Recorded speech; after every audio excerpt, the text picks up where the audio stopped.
सो One Piece chapter number 1169 के complete translations आ चुके हैं और ये वाला चैप्टर मैं तुमको ढंग से समझाने वाला हूं। तो चलो फिर चैप्टर को स्टार्ट करते हैं। चैप्टर नंबर 1169 का नाम होने वाला है I have to die now. और तुम लोग को पता है इस वाले चैप्टर का नाम I have to die now क्यों है? क्योंकि हराल्ड ईमू के कंट्रोल में जा चुका है, उसको अब मरना ही पड़ेगा वरना ईमू सब कुछ कर लेगा या कर लेगी। तो देखते हैं आगे क्या हुआ चैप्टर के अंदर। बट चैप्टर की स्टार्टिंग से पहले भाई हम लोग को एक बहुत ही तगड़ा कलर स्प्रेड पेज देखने को दिया है जहां पे भाई रॉक्स पायरेट्स ने पूरे सब ने ब्लैक सूट डाले हुए हैं और ये पैनल कसम से बहुत ज्यादा क्रेजी है, बहुत तगड़ा लग रहा है देखने में। जिसके बाद अब चलते हैं अपने चैप्टर की तरफ जहां पे चैप्टर की स्टार्टिंग होती है। हम लोग को 14 साल पहले का सीन दिखाया जाता है और ये वही टाइम है जब शैंक्स गबान के घर पे गया था या उससे बात कर रहा था। तो यहाँ पे शैंक्स यही बोल रहा होता है कि भाई रॉजर का बेटा है और यहाँ पे गबान उसको ये सब चीजें बता रहा है। गबान बोलता है हाँ, जब गार्ब से हम लोग लास्ट टाइम पे मिले थे तब उसने मेरे को बताई थी ये वाली चीज। और यहाँ पे गबान ये भी बताता है शैंक्स को कि हाँ वो बच्चा नेवी की पकड़ में नहीं आया। तो शैंक्स यहाँ पे बोलता है अबे यार मेरा छोटा भाई भी है भाई, क्या मस्त बात हो गई ये तो। और यहाँ पे गबान बोलता है हाँ, जैसे बगी और तुम दोनों हम लोगों के लिए बच्चे जैसे थे तो वो भी तेरा भाई हुआ यार। यहाँ पे शैंक्स बोलता है कैप्टन रॉजर का ब्लड अगर किसी बच्चे के अंदर है भाई हो सकता है वो तो इसी जनरेशन का न्यू किंग हो,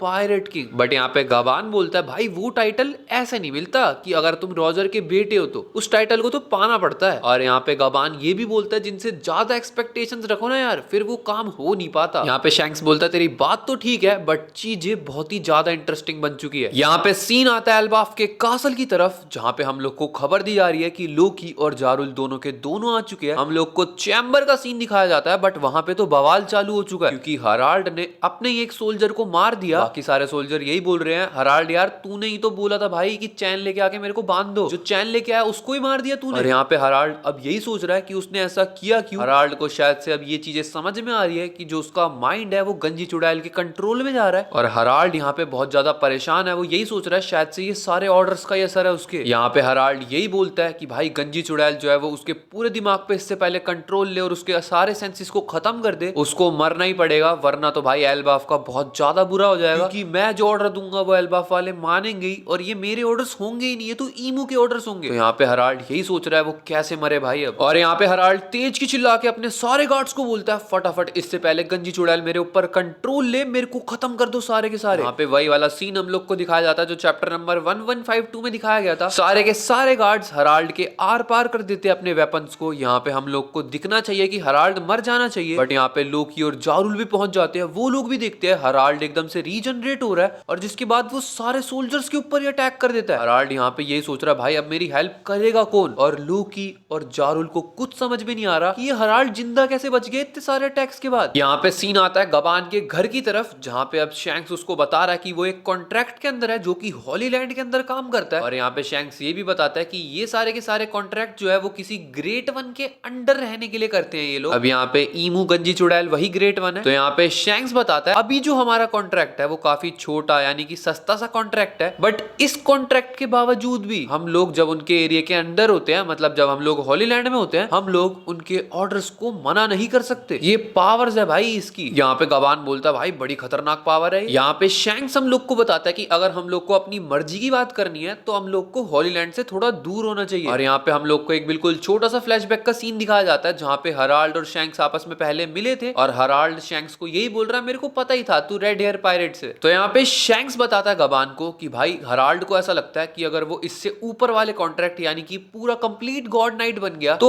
एल्बाफ जो है वो वर्ल्ड गवर्नमेंट का पार्ट बन जाएगा। तो यहाँ पे गबान बोलता है इसमें दिक्कत क्या है अगर वो उस कॉन्ट्रैक्ट को साइन कर ले। तो यहाँ पे शैंक्स बोलता है कि हराल्ड इमॉर्टल बन जाएगा, उसके पास बहुत सारी पावर्स भी आ जाएगी बट दिक्कत ये होगी बदले में ना उसको सारे ऑर्डर्स मानने पड़ेंगे जो कि वो ग्रेट वन देगा। और यहाँ पे हॉली नाइट की ये भी पावर है कि वो बहुत दूर दूर डिस्टेंस तक एक छोटे से पेंटाग्राम एबिस का यूज करके जा भी सकते हैं बट वो लोग एक भी ऑर्डर को मना नहीं कर सकते। और शैंक्स यहाँ पे यही बोलता है मेरे को यही डर है अगर हराल्ड ने ज्वाइन कर लिया फुल गॉड नाइट को तो भाई फिर वो इमॉर्टल और स्ट्रेंथ वाला तो बन जाएगा और उसको सारे ऑर्डर्स मानने पड़ेंगे। और शैंक्स बोलता है ये लोग बहुत ज्यादा लालची हैं तो भाई ये लोग गलत ही फायदा उठाएंगे। जिसके बाद एकदम से कासल की तरफ से बहुत ही तगड़ी हाकी निकलने को दिखती है और यहाँ पे शैंक्स बोल रहा है भाई ये क्या बवाल हो चुका है। यहाँ पे सिचुएशन इतनी ज्यादा खराब हो चुकी है कि लोकी ने हराल्ड के ऊपर अटैक कर दिया है और लोकी हराल्ड को बोल रहा है ओल्ड मैन ये आप कर क्या रहे हो भाई, क्या बवाल करने पे लगे पड़े हो आप। और यहाँ पे लोकी ये भी बोलता है ओल्ड मैन यार अभी तक आप जिंदा कैसे हो, मेरे को ये नहीं समझ में आ रहा, इतने सारे सोल्जर्स ने आपके ऊपर अटैक किया और आपके पास ये पावर्स कहां से आ रही है, आप इतना अल्टीमेट कैसे बन चुके हो। यहाँ पे लोकी भी एक बारी को शॉक्ड हो चुका, भाई हो क्या रहा है, ये रीजनरेट होके सब पे हमला करे जा रहा है। यहाँ पे जारुल भी अपनी तलवार निकाल रहा है और वो यही बोल रहा है हराल्ड अपनी सेंसिस के अंदर वापस आ, ये सब क्या करने में लगा पड़ा है तू। और यहाँ पे सारे जो गार्ड्स है उनको ऐसा लग रहा है अंदर जो लड़ाई हुई है वो सब लोकी कर रहा है। लोकी क्योंकि कर्स्ड प्रिंस है तो वो हराल्ड को मारने लग गया है। तो यहाँ पे जो भी सारे के सारे गार्ड्स है वो तैयारी कर रहे हैं सब के सब महल के अंदर पहुंचो जहाँ पे राजा बैठते हैं ताकि हम लोग लोकी से भिड़ सके। भाई यहाँ पे वो सारे गार्ड्स को बचा रहा है और सारे गार्ड्स उससे ही भिड़ने के लिए जा रहे हैं, भलाई का जमाना ही नहीं रहा भाई। यहाँ पे जारुल और लोकी बड़ी मुश्किल से हराल्ड को कंट्रोल में लाते हैं और उसको बोलते हैं भाई अब बता हुआ क्या है, क्यों कर रहा है तू ये सब। यहाँ पे हराल्ड बोलता है मैंने एक ऐसा क्राइम करा है जिसकी कोई भी सजा दे दो वो पूरी हो ही नहीं पाएगी, क्योंकि उसने वर्ल्ड गवर्नमेंट का पपेट बन के वर्ल्ड गवर्नमेंट के लिए सारे काले कारनामे किए जो कि एल्बाफ को बस मेंबर नेशन बनाने के लिए कर रहा था वो। तो यहाँ पे हराल्ड लोकी को यही बोलता है भाई मेरी बात सुन, जो भी एल्बाफ के लोग हैं उन सबको जाके सच सच बता दियो कि मैंने कैसे यहाँ पे गार्ड्स को मारा, क्या गलत गलत करा इन लोग के साथ, ताकि वो लोग भी समझ सके कि सिर्फ वर्ल्ड गवर्नमेंट के साथ जाने के लिए मैं कितना गिर चुका था। यहाँ पे हराल्ड बोलता है इस चीज को पूरे एल्बाफ के अंदर समझाओ कि कैसे मैंने उन लोग के ऊपर ट्रस्ट करने की कोशिश करी और मैं इस स्टेट के अंदर आ गया, मेरे साथ धोखा हुआ। यहाँ पे भाई यही लोग पूछना चाह रहे हैं लोकी वगैरह कि भाई तेरे साथ धोखा हुआ तो हुआ कैसे, पर बट यहाँ पे हराल्ड बोलता है उन लोग ने जो मेरे को एल्बाफ को वर्ल्ड गवर्नमेंट के साथ मिलाना था इस चीज का फायदा उठाया और उन लोगों ने मेरे को बोला कि मैं अपने ही लोगों को एल्बाफ वाले लोगों को उनके लिए गुलाम बना दूं, उनका सोल्जर बना दूं ताकि बस वो लोग फाइट्स में जीत सके। भाई मेरे साथ बहुत बड़ा धोखा हुआ है। हराल्ड यहाँ पे इन लोग को सब बता रहा है और हराल्ड यहाँ पे जारुल को ये तक बोलता है कि लोकी ही वो बंदा है जिसको भाई हम लोग को वो डेविल फ्रूट खिलाना पड़ेगा क्योंकि हमारा लेजेंडरी डेविल फ्रूट है। अब ऐसा क्यों, हराल्ड बोलता है जो मेरे अंदर पावर्स आ चुकी है मेरे को नहीं लगता यहाँ पे कोई भी मेरे को हरा सकता है, इवन लोकी भी मेरे को नहीं हरा पाएगा, बट हाँ अगर वो डेविल फ्रूट खा ले तो शायद वो मेरे को हरा पाए। और हराल्ड बोलता है सिर्फ मेरा ये सपना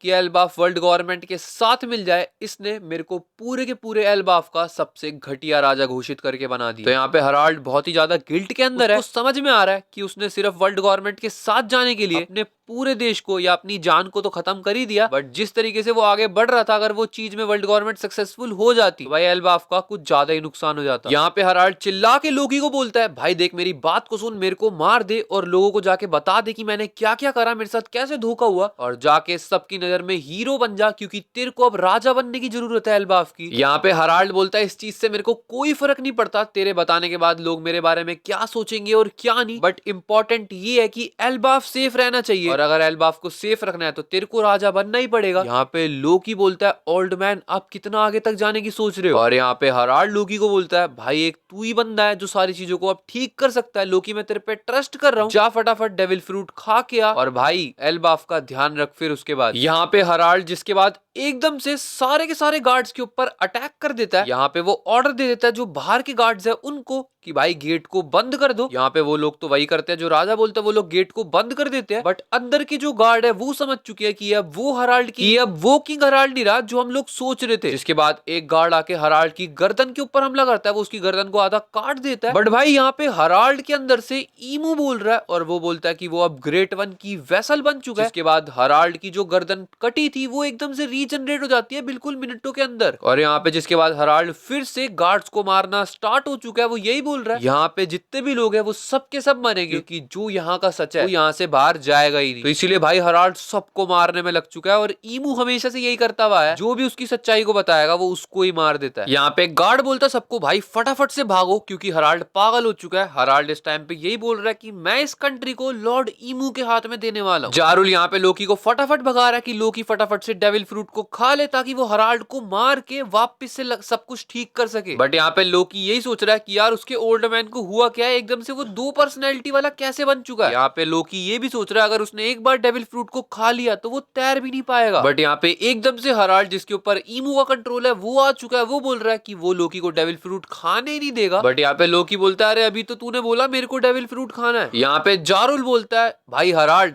इसको तेरे को तो डेविल फ्रूट बिल्कुल नहीं खाना, क्योंकि अगर गलती से तूने डेविल फ्रूट को खा लिया फिर तो दुनिया ही खतरे में चली जाएगी। जारुल फटाफट लोकी को भगा रहा है कि तू जाके डेविल फ्रूट खा। इतने में ही भाई किंग हराल्ड सीधा जो अपनी स्वॉर्ड है वो जारुल के सर के अंदर डाल देता है। यहाँ पे जारुल का जो हेलमेट है उसने जारुल को बचा लिया है फिलहाल। तो यहाँ पे हराल्ड को भी पता नहीं कौन सी सेंस से समझ में आ चुका है कि उसको भी डेविल फ्रूट को खाना है और रागनीर को अपने कंट्रोल में लेना है, तो वो लोकी के पीछे पड़ चुका है। यहाँ पे क्योंकि हराल्ड लोकी के ऊपर अटैक करने जा रहा था, इतने में ही वहां पे शैंक्स और गवान पहुंच चुके हैं और उन दोनों ने हराल्ड के ऊपर हमला कर दिया है। हराल्ड यहाँ पे गिर चुका है। वो लोग जारुल से पूछ रहे हैं भाई उसको क्या हो चुका है, बट जारुल यहाँ पे बोलता है उसको कुछ नहीं हुआ, वो फिलहाल के लिए ठीक है। बट यहाँ पे वो गवान और शैंक्स को यही बोलता है फटाफट से भाई तुम लोग बस लोकी को बचा लो, वो किसी तरीके से हराल्ड के कब्जे से बच जाए। मतलब हराल्ड लोकी को ना पकड़ पाए, सारा काम अपने आप पूरा हो जाएगा। और यहाँ पे गवान यही बोलता है हम लोग अपना पूरा ट्राई करेंगे, बट तू चिंता मत कर, कुछ करने नहीं देंगे। और यहाँ पे शैंक्स भी भाई हराल्ड को जगाने की कोशिश कर रहा है, वो उसको बार बार यही बोल रहा है भाई उठ जा फटाफट, देख तू क्या कर रहा है। यहाँ पे हराल्ड शैंक्स को बोलता है भाई एक बात बोलूं तेरे को, ये जो इमोर्टेलिटी है ना भाई ये इतनी भी बुरी नहीं है, मैं अपने आप को सुपीरियर फील कर पा रहा हूँ। और यहाँ पे शैंक्स हराल्ड से यही पूछ रहा है भाई कोई तो रास्ता होगा जो हम लोग इस चीज को ठीक कर पाए। बट यहाँ पे सीन आता है लोकी की तरफ जो कि फाइनली ट्रेजर रूम की तरफ तक पहुंच चुका है। सामने देख रहा है एक डब्बा पड़ा हुआ है, वो उसको खोलता है, बोलता है अच्छा ये डेविल फ्रूट है क्या वो। बट इतने में ही रागनीर उड़ता हुआ आता है और लोकी के ऊपर एकदम से अटैक कर देता है। अब ये नहीं पता रागनीर खुद उड़ के आया या किसी ने फेंका है वहां पे, बट जिस हिसाब से बता रहे हैं रागनीर खुद ही उड़ के आया है। तो यहाँ पे क्या रागनीर की अपनी एक स्पिरिट है, क्या रागनीर अपने आप चुनता है अपना मास्टर, खैर ये चीज तो हम लोग को पता लगी जाएगी आगे। बट यहाँ पे लोकी के ऊपर जो उसने अटैक करा है लोकी बड़ी मुश्किल से बचा है। इसके बाद ये वाला चैप्टर यहीं पे एंड हो चुका है, अगले हफ्ते वैसे ब्रेक है। खैर फिलहाल इस वाली वीडियो को यहीं पे खत्म करते हैं। आई होप तुम लोग को ये वीडियो पसंद आई होगी। वीडियो पसंद आई हो लाइक कर देना, चैनल पे नए हो सब्सक्राइब कर देना। मिलते हैं नेक्स्ट वीडियो में, तब तक के लिए बाय बाय।